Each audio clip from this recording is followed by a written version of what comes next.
2026-27 অর্থ বছরের কেন্দ্রীয় বাজেটের উত্তর পূর্ব ভারতের জন্য ঘোষিত পূর্বোদয় প্রকল্প ও অষ্টলক্ষ্মী উন্নয়ন মডেল নতুন সম্ভাবনার দ্বার খুলে দিয়েছে ত্রিপুরার জন্য। বিশেষ করে ত্রিপুরাকে অন্তর্ভুক্ত করে 5টি উত্তর পূর্ব রাজ্যে বৌদ্ধ সার্কিট গঠনের প্রস্তাব রাজ্যের পর্যটন অবকাঠামো ও স্থানীয় অর্থনীতিতে দীর্ঘমেয়াদী প্রভাব ফেলতে পারে বলে মনে করছে বিশেষজ্ঞরা। দীর্ঘদিন ধরেই বৌদ্ধ ঐতিহ্যের গুরুত্বপূর্ণ কেন্দ্র হিসেবে পরিচিত ত্রিপুরা। পিলাক, দেবতামুরা এবং আশপাশের প্রত্নতাত্ত্বিক এলাকায় প্রাপ্ত বৌদ্ধ নিদর্শন তুলে ধরে রাজ্যের ঐতিহাসিক গুরুত্বকে।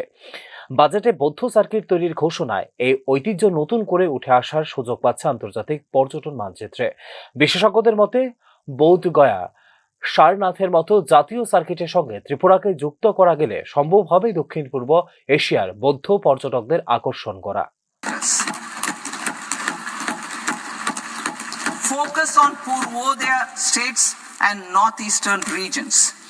Purvodaya, I propose the development of an integrated East Coast industrial corridor with a well-connected node at Durgapur, creation of 5 tourism destinations in 5 Purvodaya states, and the provision of 4,000 e-buses.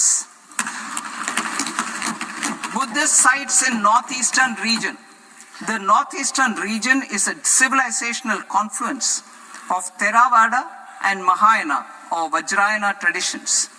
I propose to launch a scheme for development of Buddhist circuits in Arunachal Pradesh, Sikkim, Assam, Manipur, Mizoram and Tripura. The scheme will cover preservation of temples and monasteries, pilgrimage interpretation centers, connectivity and pilgrim.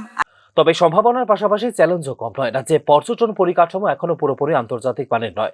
বাজেটে বিশ্বমানের তীর্থযাত্রী সুবিধা, ধ্যান কেন্দ্র এবং digital heritage ট্রেইলের কথা বলা হলেও বাস্তবায়নের ক্ষেত্রে রাজ্য ও কেন্দ্রের সমন্বয় অত্যন্ত গুরুত্বপূর্ণ।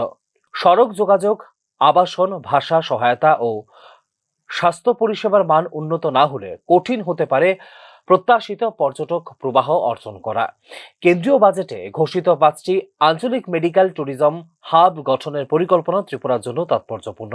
বাংলাদেশ ও মায়ানমারের সঙ্গে ভৌগোলিক নৈকট্যের কারণে চিকিৎসা পর্যটনে একটি সম্ভাব্য প্রবেশদ্বার হতে পারে ত্রিপুরা। তবে এর জন্য আগরতলা ও অন্যান্য শহরে উন্নত চিকিৎসা পরিকাঠামো ও দক্ষ মানব সম্পদ গড়ে তোলার প্রয়োজন রয়েছে।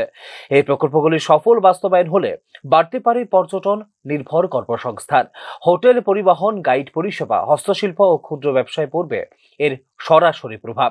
একদিকে বিশ্লেষকদের মতে বাজেট ঘোষণায় ত্রিপুরা যে গুরুত্ব পেয়েছে তা নিঃসন্দেহে ইতিবাচক, কিন্তু ঘোষণার পর দ্রুত প্রকল্প চিহ্নিতকরণ, সময়সীমা নির্ধারণ এবং স্বচ্ছ অর্থায়ন প্রক্রিয়া না হলে এটি সীমাবদ্ধ থেকে যেতে পারে কাগজে।